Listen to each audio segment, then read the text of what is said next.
آج کی ویڈیو میں ہم آپ کو ذاکر نائک کی لائف سٹوری سنائیں گے۔ ڈاکٹر ذاکر نائک کون ہے؟ یہ ڈاکٹری کو چھوڑ کر مبلغ اسلام کیسے بنے؟ کس خاندان سے تعلق ہے؟ والدین کیا کام کرتے تھے؟ اولاد کتنی ہے؟ کیا کر رہی ہے؟ شادی کس سے کی؟ پاکستان کے دورے پر ایک لڑکی کے سوال پر ذاکر نائک برہم کیوں ہوئے؟ پورا واقعہ کیسے ہے؟ یہی موضوعات ویڈیو میں ڈسکس کریں گے۔ چلتے ہیں ویڈیو کی طرف۔ 22 سالہ ذاکر میڈیکل کے اسٹوڈنٹ تھے۔ وہ ایک بار جس چیز کو سن اور دیکھ لیتے وہ انہیں یاد ہو جاتی تھی۔ وہ دنیا کے بہترین سرجن بننا چاہتے تھے، مگر پھر والد کے ساتھ ان کی ملاقات انڈیا میں آئے شیخ احمد دیدار سے ہوئی۔ ذاکر نائک ان کے والد اور بھائی نے مل کر 24 گھنٹوں سے بھی کم وقت میں شیخ احمد دیدار کے لیکچر کا انتظام کیا، اور پھر جب شیخ احمد دیدار سٹیج پر لیکچر دے رہے تھے، سامنے بیٹھے سینکڑوں لوگ ان کو آنکھیں جھپکے بغیر سن رہے تھے۔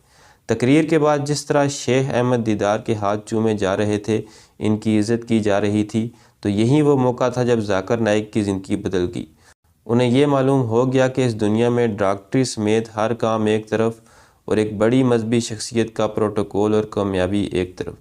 پھر ذاکر نائک نے اسی دن اس حال میں کھڑے ہو کر یہ فیصلہ کر لیا کہ وہ ایک مذہبی رہنما بنیں گے۔ یہ سال تھا 1987 کا۔ خاندان۔ ذاکر نائک کے والد ڈاکٹر عبدالکریم محمد نائک انتہائی غریب خاندان میں پیدا ہوئے۔ 14 بہن بھائی تھے، مگر عبدالکریم ایک لائق انسان تھے۔ وہ ہر کلاس میں اول آتے تھے، مگر ان کے پاس اسکول کی فیس دینے کے پیسے نہیں ہوا کرتے تھے، تو وہ گھروں میں اخبار بیچتے۔ وہ خاندان کے پہلے فرد بنے جس نے BA کیا، اور یہی نہیں بلکہ انہوں نے MBBS کیا۔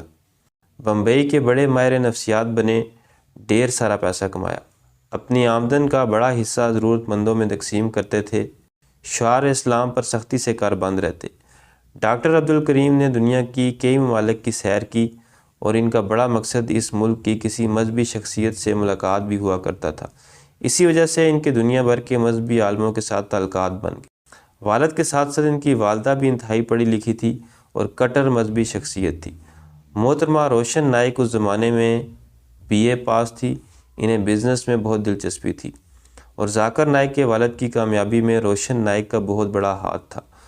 انہوں نے اس زمانے میں انڈو امریکن سوسائٹی بمبئی سے سٹاک مارکیٹ میں ڈپلومہ کیا تھا۔ وہ سٹاک مارکیٹ میں انویسٹمنٹ کیا کرتی تھی، اور اس معاملے میں انہیں اتنا عبور حاصل تھا کہ بہت کم انہیں گھاٹا ہوا کرتا تھا۔ ایسے ہی کٹر اہل حدیث خاندان میں 18 اکتوبر 1965 کو ذاکر عبدالکریم نائک کی پیدائش ہوئی۔ یہ 5 بہن بھائیوں میں سب سے چھوٹے تھے۔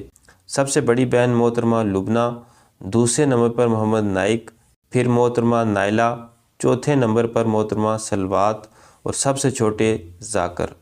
مذہبی ہونے کے باوجود عبدالکریم اور ان کی اہلیہ نے کبھی اپنے کسی بچے کو مذہبی ہونے کے لیے مجبور نہیں کیا، مگر یہ گھریلو ماحول تھا کہ 3 سال کی عمر میں ہی ذاکر نے نماز پڑھنی شروع کر دی۔ یہی وہ دن تھے جب ذاکر کے والدین کو یہ معلوم ہو گیا کہ ان کا بیٹا ایک جسمانی کمزوری کا شکار ہے، جس کا سیدھا اثر اس کے مستقبل پر پڑ سکتا ہے، اور وہ بیماری تھی ہکلانے کی۔ جب اسے بمبئی کے مشنری سینٹ پیٹر اسکول میں داخل کرایا گیا، تو وہاں پر اکثر ذاکر کا مذاق بننا شروع ہو گیا۔ جب اسے مجبوری میں کوئی بات کرنی ہوتی تو وہ جملہ اس کے حلق میں پھنس جاتا، اور پھر جب تک وہ جمپ نہیں کرتا تھا تو وہ جملہ ادا نہیں ہوتا تھا۔ مگر اس کمزوری کے ساتھ ذاکر نائک کو قدرت کی طرف سے طاقتور میموری دی گئی تھی۔ شادی۔ ذاکر نائک کی شادی فرحت نائک سے ہوئی۔ ذاکر نائک کے 3 بچے ہیں۔ ان کے نام یہ ہیں: فارق نائک بیٹے ہیں، وہ خود بھی ایک داعی اور مقرر ہیں، اور مختلف دعوتی سرگرمیوں میں اپنے والد کا ساتھ دیتے ہیں۔ ذکرہ نائک بڑی بیٹی ہے، رشتہ نائک چھوٹی بیٹی ہیں۔ پاکستانی خاتون سے جھگڑا۔ پاکستان آمد پر صوبائی دارالحکومت کراچی میں ان کا ایک لیکچر ہوا، جس میں انہوں نے صوبہ خیبر پختونخوا سے تعلق رکھنے والی ایک خاتون کے سوال کو تضاد پر مبنی کہہ کر ان سے معافی مانگنے کا مطالبہ کیا۔ یاد رہے کہ ذاکر نائک کے سوشل میڈیا اکاؤنٹ سے بھی یہ ویڈیو شیئر کی گئی تھی۔ ذاکر نائک کے سوشل میڈیا اکاؤنٹ پر شیئر کی گئی اس ویڈیو کا عنوان تھا: پٹھان لڑکی کا ڈاکٹر ذاکر نائک سے پاکستانی معاشرے کے بارے میں تضاد پر مبنی سوال۔ اس ویڈیو میں دیکھا جا سکتا ہے کہ گورنر ہاؤس کراچی میں ہونے والے سیشن کے دوران خاتون اپنے علاقے کا نام بتاتی ہے اور وضاحت کرتی ہے کہ ان کی اردو اتنی اچھی نہیں ہے۔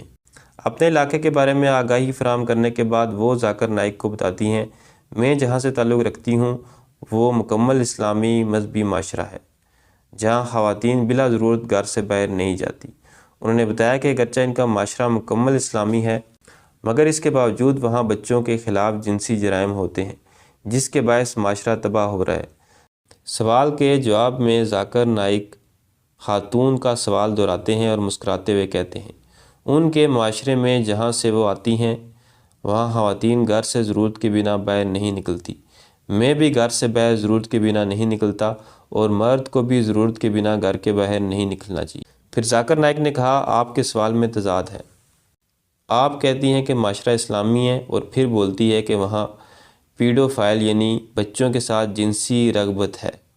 ذاکر نائک کے اس تبصرے کے بعد جب خاتون اپنا سوال سمجھانے کی کوشش کرتی ہیں تو ان کی بات کاٹتے ہوئے ذاکر نائک انہیں ترش لہجے میں کہتے ہیں، آپ نے سوال پوچھا ہے، اب ذرا خاموش رہیں گی۔ آپ کا سوال ختم ہو گیا نا؟ میرا جواب سننا چاہتی ہے نا؟ اس کے بعد ذاکر نائک دوبارہ اپنا موقف دہراتے ہیں کہ سوال میں تضاد ہے۔ آپ نے کہا میرا معاشرہ بہت اسلامی ہے اور میرے معاشرے میں پیڈو فائل ہیں۔ دونوں میں تضاد ہے، کسی بھی اسلامی ماحول میں پیڈو فائل ہو ہی نہیں سکتا۔ انہوں نے کہا یا تو آپ کے سوال کا پہلا حصہ غلط ہے یا دوسرا۔ ذاکر نائک نے خاتون سے کہا، آپ کو یہ کہنا چاہیے کہ میرا معاشرہ سمجھتا ہے کہ وہ بہت اسلامی ہے تو میں مانوں گا۔ کبھی بھی کسی پر الزام لگانے سے پہلے 10 بار سوچو۔ آپ کو معافی مانگنی چاہیے کیونکہ آپ کا سوال غلط ہے۔ ایک مرتبہ پھر خاتون نے اپنا سوال سمجھانے کی کوشش کی تو ذاکر نائک نے انہیں اپنی بات مکمل کرنے نہیں دی اور کہا، آپ کو پہلے قبول کرنا پڑے گا کہ میرا سوال غلط ہے۔ اگر آپ قبول نہیں کریں گی تو میرا جواب ختم۔ خاتون نے وضاحت دی، ٹھیک ہے سر، میرے سوال کی نوعیت غلط ہے۔ اس پر ذاکر نے پھر سے کہا، نوعیت غلط نہیں، سوال غلط ہے، آپ غلط ہیں۔ آپ اپنے معاشرے پر الزام لگا رہی ہیں۔ ویڈیو کے آخر میں ذاکر نائک کہتے ہیں، آپ معافی بھی نہیں مانگ رہی، غلطی کرنے کے بعد بھی معافی مانگنے کو تیار نہیں۔ بہرحال کمنٹ میں آپ اپنی رائے ہمیں ضرور دیجیے گا اس واقعے کے بارے میں۔ یہ تھی میری آج کی ویڈیو، ملتے ہیں اگلی ویڈیو میں، تب تک اللہ۔